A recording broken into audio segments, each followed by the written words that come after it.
Hi, Star Trek fans. Welcome to the channel. I'm your host, Steven, and yesterday was an important day. Yesterday marked the 40th anniversary of Star Trek III, The Search for Spock.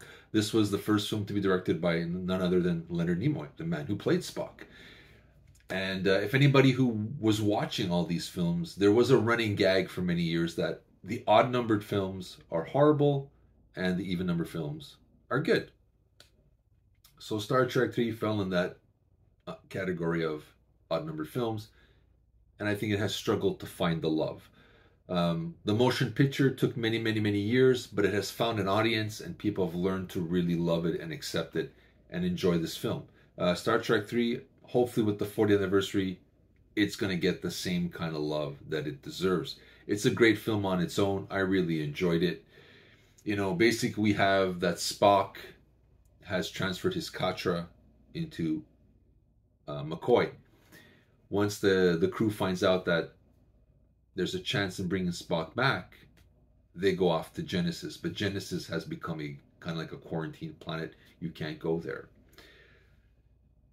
So, like the motion picture, there was a catchphrase when it first came out. It said, "The human adventure has just begun," and nothing rings more true than this film, because the crew of the Enterprise is going to its most basic part of the human adventure.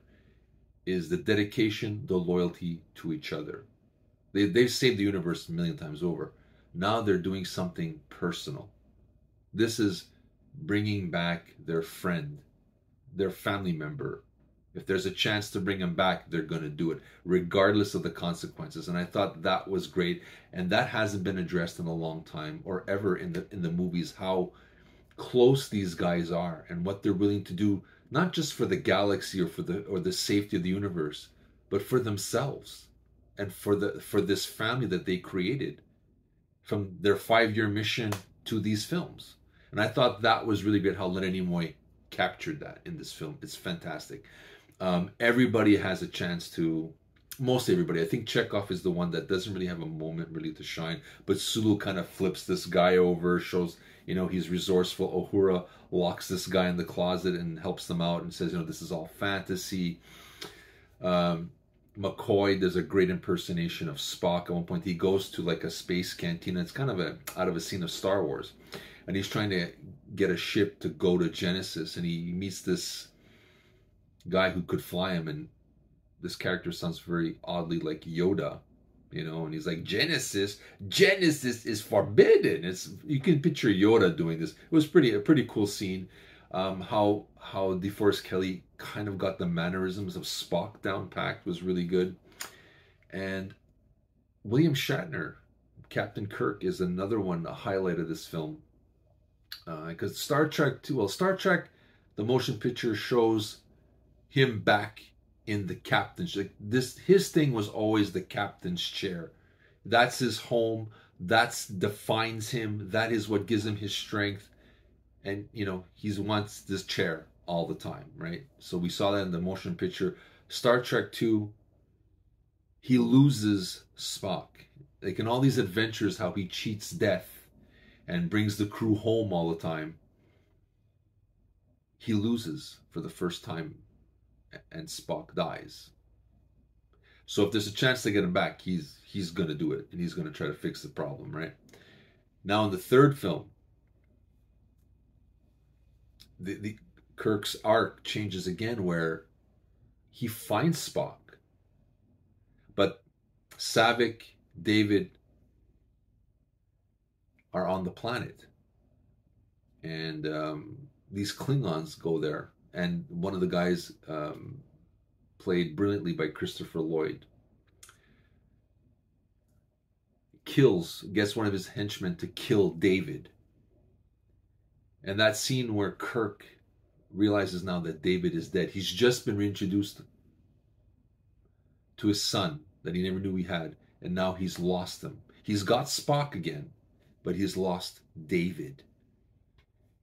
Notice he misses the chair. That was impactful, I think. Nobody knows how powerful that, because the chair is what defines him, what gave him everything, his comfort, his strength. And now that chair didn't do the job again. He's lost He lost again, and now he lost David. Very, very important scene, I think, in the start that hasn't been fully real. How impactful that is, and how that will change him. Not in the fourth movie or the fifth, but in the sixth one, when they talk about the Klingons, how Praxis is, blew up, and the Klingons have a certain amount of time to live. They need the Federation's help. Kirk is like, there, let him die. Just let him die. He is still, that link. His arc continues to there. How he hates the Klingons. He does rebound from it and does the right thing, but he's in a point where he hates them. He really hates them, and rightfully so. And when he's, Klingon bastard, you killed my son. You Klingon bastard, you killed my son. Really impactful how you see that he's experiencing loss again, and it was really, really powerful for me. I thought to see, like, oh my God, like Captain Kirk is losing. I thought that was great how they brought that arc of his, from this flyboy cheating death to there are consequences and prices to pay for gallivanting through the cosmos, right? And it's going to catch up to you one day. And it caught up to him big time in Star Trek 2 and Star Trek 3. Like I said, Christopher Lloyd is great. You got a little cameo by John Larroquette from Night Court, who plays one of the Klingon officers in there too. Also we miss, because David is dead and Spock is alive, we miss that this is the film where they destroy the Enterprise. And it's another big, big thing that happens in the film. This is the first time the Enterprise gets destroyed. Because in Wrath of Khan, it gets severely damaged, but they can still make it back to a starbase and get repairs done. They're done. The ship is destroyed. And like even Kirk goes, what have I done? And McCoy goes, you gave us a fighting chance. And he's there, at what price? David, the ship. It's really, really good film. It's a good drama in there. Like I said, it's that human adventure that we keep hearing about is in this film, and Leonard Nimoy captured it, I think, brilliantly. Everybody is fantastic in this film. Again, Christopher Lloyd as the bad guy. Wow. Loved it. So if you can, if you're a Star Trek fan and if you kind of avoided this film because it's an odd number, it's the 40th anniversary yesterday, I urge you to give this a new look. Forget, the Wrath of Khan, and watch it on its own. It is its own film, and it's a great film. There's a drama, there's action, there's loss and redemption and everything. So it's a great film, and I hope it gets the audience like the motion picture has. It took 40 years for it to do it, and I'm hoping now is the time for Star Trek 3 to get the love it deserves. It is an underappreciated gem in the Star Trek franchise. Forget that it's an odd number film. You owe it to yourself if you're a Star Trek fan, or if you're just a movie fan in general. This is just a great movie, and you should watch it. If you can get the 4K, it looks phenomenal. I picked up the set last year, and I'm really happy with it. So do yourself a favor, give it a second chance. I think just like the motion picture found its audience, I think Star Trek 3, it's time. So with that, I wish everyone to live long and prosper, and let me know what you think of this film.